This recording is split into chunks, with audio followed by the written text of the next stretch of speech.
이게 오랜만에 찍으니까 또 낯서네. 오케이? 지난 영상은 확인해 보셨나요? 그렇게 하면 조회수 잘 나올 거라면서요. 뭐해? 당신들 조회수를 봐봐 지금.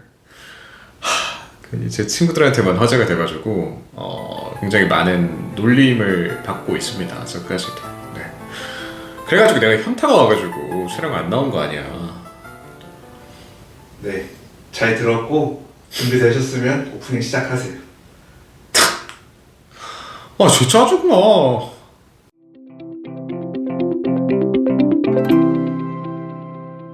여러분 반갑습니다. 노술부장입니다.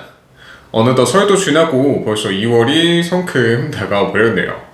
조금 늦었지만 여러분들 새해 복 많이 받으세요.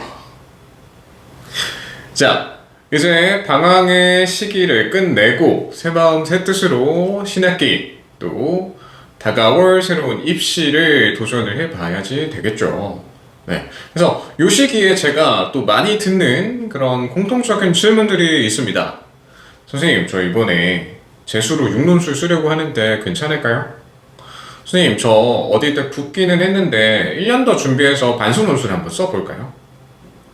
요거 과연 괜찮은 시도일지 오늘은 재수논술 그리고 반수논술에 대해서 한번 이 얘기를 해보도록 하겠습니다.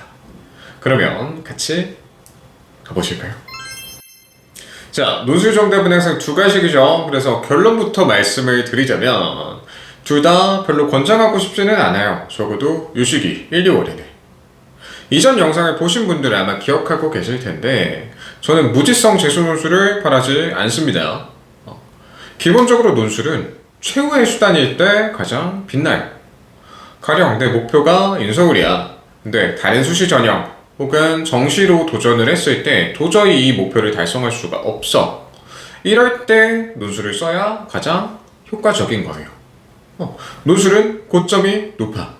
이게 논술의 가장 큰 강점이죠. 안 될 걸 되게 해주잖아.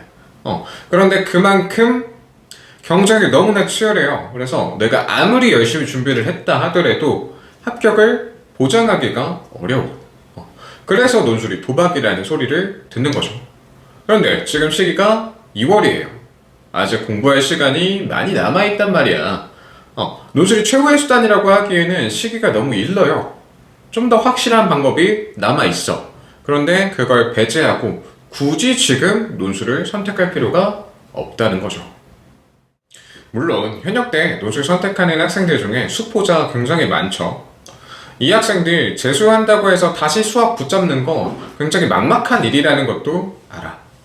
또 내가 현역 때 수능 4, 5등급이 나왔어요. 아무리 1년도 공부를 한다 하더라도 내 과목 전부 다 1, 2등급까지 올리는 거 현실적으로 어려운 일이라는 것도 알아. 정말 죽기 살기로 독하게 공부를 해야 될까 말까 해요. 그러니까 여러분들이 엄두가 안 나는 거야. 그래서 타협을 하는 거예요. 수능은 최저만 맞추고 1년 동안 논술 붙잡고 있으면 그래도 합격할 수 있겠지? 그러고는 나한테 와서 굉장히 큰 다짐을 한 것처럼 얘기를 하는 거죠.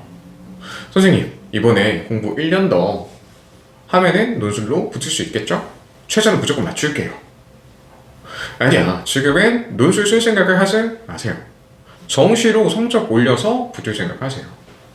지금 논술은 거둘 뿐이야.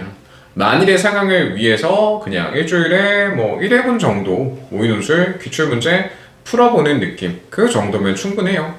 일주일에 3시간 정도는 할애할 수 있잖아요. 분산투자라고 생각을 하세요. 분산투자. 최저 맞추고 논술 올인할게요. 이거 논술 선생님들이 가장 무서워하는 말이거든요. 여러분들이 그 마인드로 공부를 하게 되면 진짜로 딱 거기까지만큼만 공부를 해요. 최저가 될란 말이야. 더 넉넉하게 공부를 해야 최저를 맞추죠. 그래서 정시로 붙겠다는 마인드로 공부를 하려는 겁니다. 그렇게 죽기 살기로 공부를 해서 정시로 대학을 가면 좋은 거고, 만약 중간에 노선을 틀더라도 최저는 다 맞출 거 아닙니까? 그래야 입맛대로 논술 지원하겠죠.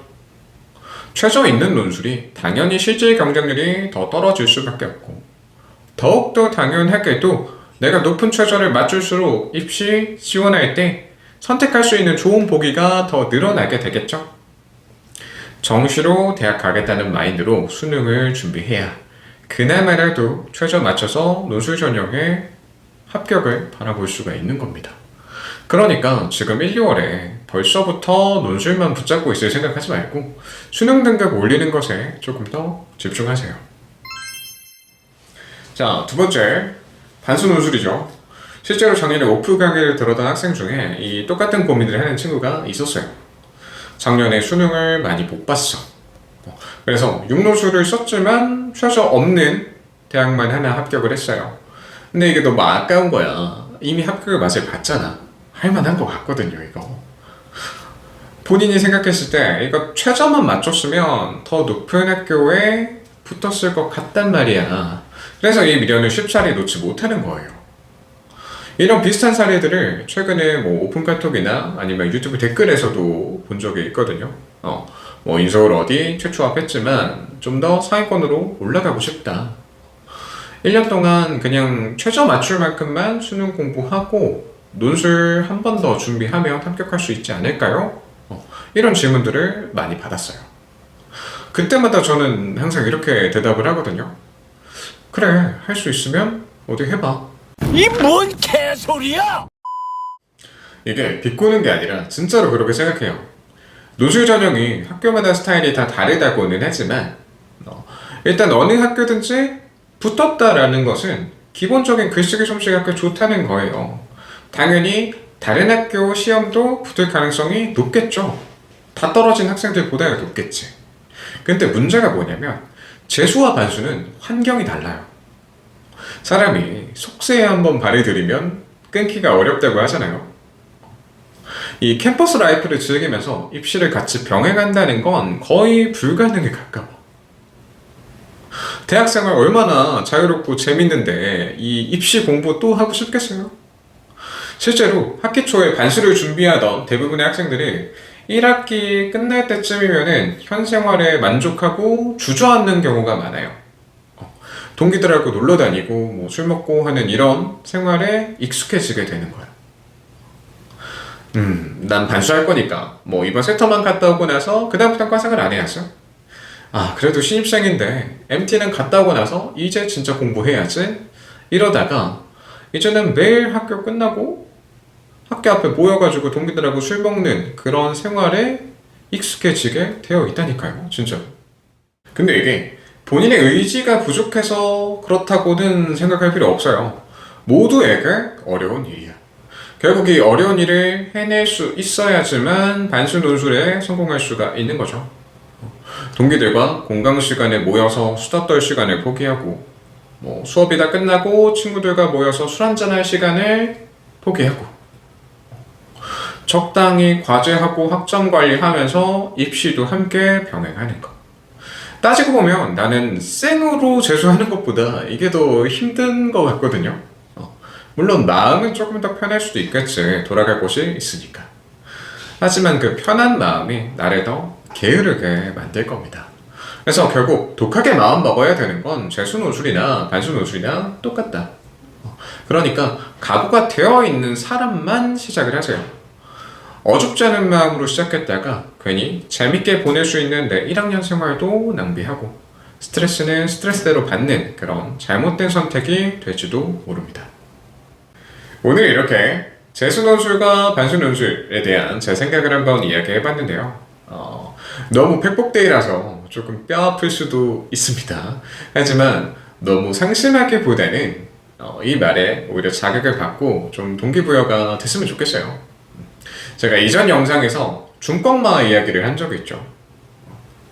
그 말이 실제로 굉장히 이슈가 됐잖아요. 내 영상 말고 그 말만. 그런데 재수를 하는 친구들이든 혹은 뭐 반수를 준비하는 친구들이든 이미 마음이 안 꺾였을 수가 없어요. 안 꺾였다면 그건 거짓말이지. 열심히 준비를 안 했던 거죠.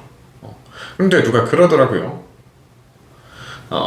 꺾이지 않는 마음이 중요한 게 아니라 꺾였지만 꺾이지 않은 척 하는 게 더 중요하다고. 그러니까 우리도 안 꺾인 척 하는 마음, 안꺾마를 가지고 다시 한번 2024학년도 입시에 도전을 해보도록 합시다. 오케이, 지금까지 논술부장이었습니다. 오늘도 연론합시다.